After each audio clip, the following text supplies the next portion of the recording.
Santali Language and Grammar YouTube channel re joto ko joharing sodorabon kana. Noa channel hote to abo do Santali ror aro chet jong ria dhara bun badai jonga. Ar ting ria siknet do huyuk kana gho noa ria ucharan do huyuka gho badai ka amabun noa ria ucharan do huyuk kana gho. Ar Santali ror ar olok chet jong ria joto tutorial bun nyela noa www.youtube.com/Santali language and grammar noa channel khon jahangi noa channel bun jit likhai bun nyela je noa re aima Santali ror ar olok chet jong ria video tutorial ko em diu kana tahle jahangi noa ria alert pun nyam pe minute khat tahle subscribe kate dohoi wa tahle khai tutorial em likhan gi apna tigi ona ria message bun nyama je nawa tutorial hej kana nonde bun nyel leda je hatinyo harap noa do Santali te do hatinyo harap bun metak kana noa do mena'a gel turui goten noa latar re em diu kana noa ko do gel turui goten mena'a artinya tutorial do huyuk kana noa puna laha pia bun nyel akada ting do huyuk kana noa puna noa ria ucharan do huyuk kana gho tahle ucharan badai ka ma noa ria ucharan do huyuk kana gho aro tisa dum badai choi kana noa ria ucharan do huyuk kana gho noa babod bun badai ka lagi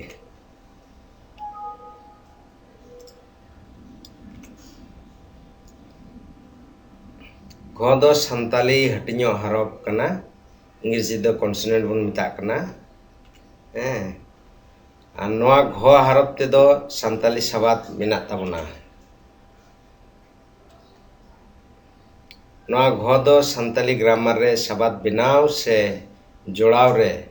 pahil ar tala re ବ୍ୟବharok kana tahle point lekateni lay lagi noa ria ucharan do huyuk kana gho noa do hatinyo harap kana Santali hatinyo harap kana noa gho te do Santali sabat menak tabona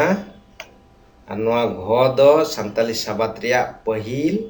ar tala re jodak kana jeleka nyel chulubun ge pahil re oka leka ବ୍ୟବହାର kana ghadi घुगुड़ी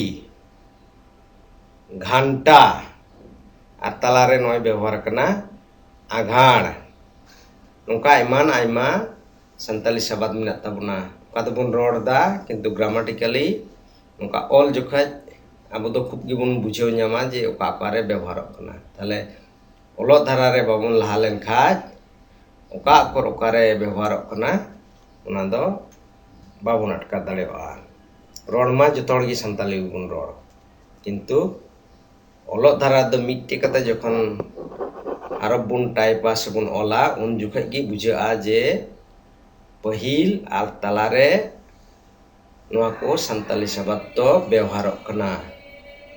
ar eta ko eta arab korea oka re ବ୍ୟବharok kana ona do all jukhat gi bujha'a mitte kata bun ola tho un jukhat bujha'a arab ma mitte kata gi bun ol un jukhat bujha'a ar ror ma fluency imni gi mane nyapam tora bun rorek kan noa ko ma tin jukhat rorok kana ona do ror paramok kana babun bujhaw da ar ol jukhat do bun bujhaw ade tin jukhat noa do ବ୍ୟବharok kana tahle bun badai ka ma gho do Santali grammar sabat benaw se jodaw re pahil re ar tala re ବ୍ୟବharok kana node do noa udaharan hisab te em kana ghadi pahil re घुगुड़ी pahil re घंटा pahil re ar aghar ol akan noa do tala re ବ୍ୟବହାର kana tahle joto ko noa video nyelet lagi sarha bona ar eta ko Santali sabat ror ar ol lagi noa channel ria ঠিকানা bun ema kwa ar bun subscribe ba joto ko johar ar aima sarhaw